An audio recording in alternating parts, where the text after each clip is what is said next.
my channel. I'm so excited to be talking about some of my thoughts and reflections from this past week's seminar regarding health promotion and health promotion strategies. So my first aha moment reflects some discussion that we had regarding the OCAP principles for engaging in equitable work with First Nations communities in Canada. And that point has to do with the fact that marginalized groups do not see themselves as marginalized or vulnerable.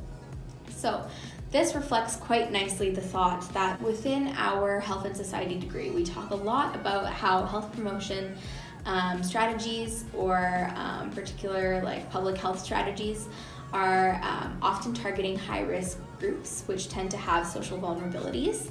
And I thought that it was just really excellent to hear the fact that these groups, although they may be disadvantaged, do not necessarily have those particular reflections of themselves, and that actually perpetuates negative health and social outcomes when it comes to internalized forms of discrimination. So this kind of relates back to a previous metaphor that was used in one of my classes about a coin. So the coin is the mechanism of discrimination, and on each side of the coin you have a group. So depending on what way you flip the coin, one group is going to be on the bottom, one group is going to be on the top. So the group on the bottom knows it the best. They understand that they're disadvantaged. They understand that they have these kinds of structural problems. However, they're still part of one coin that needs to be addressing that mechanism of disadvantage. The second aha moment I had has to do with the systematic toolkit that we were introduced to engage in health promotion and community needs assessment activities.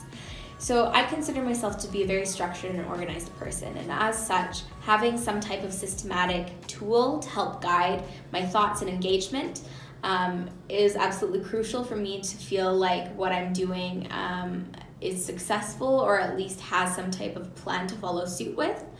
So as such, being able to see how these different steps all act as different entry points, and there isn't necessarily any wrong entry point on the wheel of engagement and needs assessment, really helped to consolidate my thoughts and feelings regarding engagement in communities, and the fact that there is a structured and systematic way of doing it, and that each step represents a different piece or a different detail that needs to be addressed throughout the process of building partnerships and subsequently health promotion.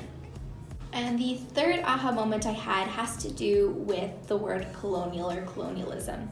And it was really interesting to hear that colonialism in itself is not a negative word, but rather it's the ramifications of colonial practice and ideology that have had those negative outcomes.